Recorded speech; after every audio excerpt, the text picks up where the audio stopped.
দাঁত বের করো না। যত সব ছোট লোকদের নাচর কুতো দেখে দাঁত বের করো। থাক ভাই থাক, সকাল থেকে তো ছাই পাস ছাড়া কিছুই মুখে পড়েনি। চলো ভেতরে চলো, কিছু মুখে পড়ে চলো। বিশ্বাস করো, আসলে বোতলের ছিপিটা কোথায় হারিয়ে গেল বুঝলে, ওই ছলকে পড়ে যাবে, কোথায় রাখবো। অবশেষে ঠিক করলাম যে পেটে রেখে দেওয়াটাই ঠিক। আমি ঠিকঠাক কাজ করিনি বলতে। ঠিকঠাক করো বলে তো তুমি আমাদের গুরু করো। আচ্ছা ডাক্তার, এইভাবে মদ খেতে তোমার লজ্জা করে না? তুমি সব অন্যায়ের বিরুদ্ধে রুখে দাঁড়াও। মদ খাওয়া কি অন্যায় নয়? 100 বার অন্যায় বলি, 100 বার অন্যায়, 1000 বার অন্যায়। মদ খেলে মানুষের লিভার পচে যায়, বেঁচে যা, মানুষ ফুটকো কিংবা মুটকো হয়ে যায়। মুটকো হয়ে যা। আমি যদি মদ ছাড়তে পারতাম না মোদি, তাহলে তুমি ভাবো মোদি, এই সুন্দর চেহারা দিয়ে আমি কি না করতে পারতাম। জানি ভাই, প্রত্যেকদিন তোমার ওই এক কথা শুনে শুনে আমার মুখস্থ হয়ে গেছে। আর এরপরেও তুমি কি বলবে সেটাও আমি জানি। বলবে বৌদি গো, আমি মদ ছাড়লে কি হবে?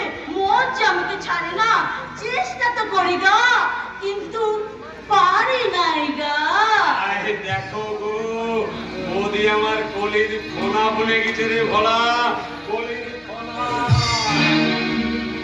মোদি আমার কলির ফোনা, বচনে তাহা হাতি সোনা,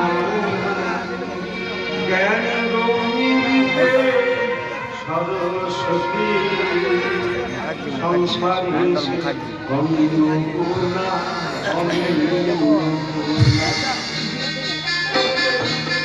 কাজ করে বলে ভোলা না, এ ভোলা আমাদের সাথে খুব ভালো কাজ করেছে। ওকে 200 টাকা দিয়ে দাও, ও প্রাণ ভরে আনন্দ করো। এই ভোলা মোদি টাকা দিচ্ছে, বেশি মদ কিন্তু খাবে না। মুই তো বেশি খাই না গো দাদা। সন্দেশমালাকে দেবো বলে 200 টাকা রেখে দিয়েছিলাম। এই নাও বললাম, নাও ধরো। কি করছো বড়? টাকা কি গোলাম কুচি? একেবারে 200 টাকা।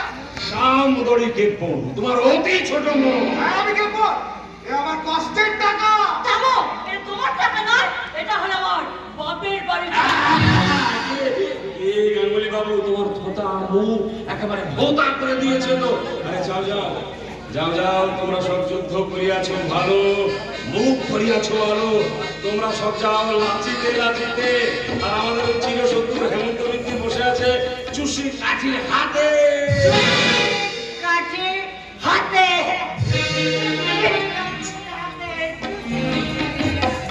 গেল এ বাড়িতে গিয়ে অন্নপূর্ণা গেল। আবার কি ধরে তোমার অপয়া কথা? অপয়া কাজ চলতে পারে, আর সেটা বললেই তো তোমার এই সোহাগের দেওর একদিনের বাড়ি থেকে অন্নপূর্ণাকে বেড়ে তাড়াবে। দাদা এই কথাটা এই মুখ দিয়ে তুমি কিভাবে উচ্চারণ করবে? দোহাই ঠাকুরপো, তুমি শান্ত হও।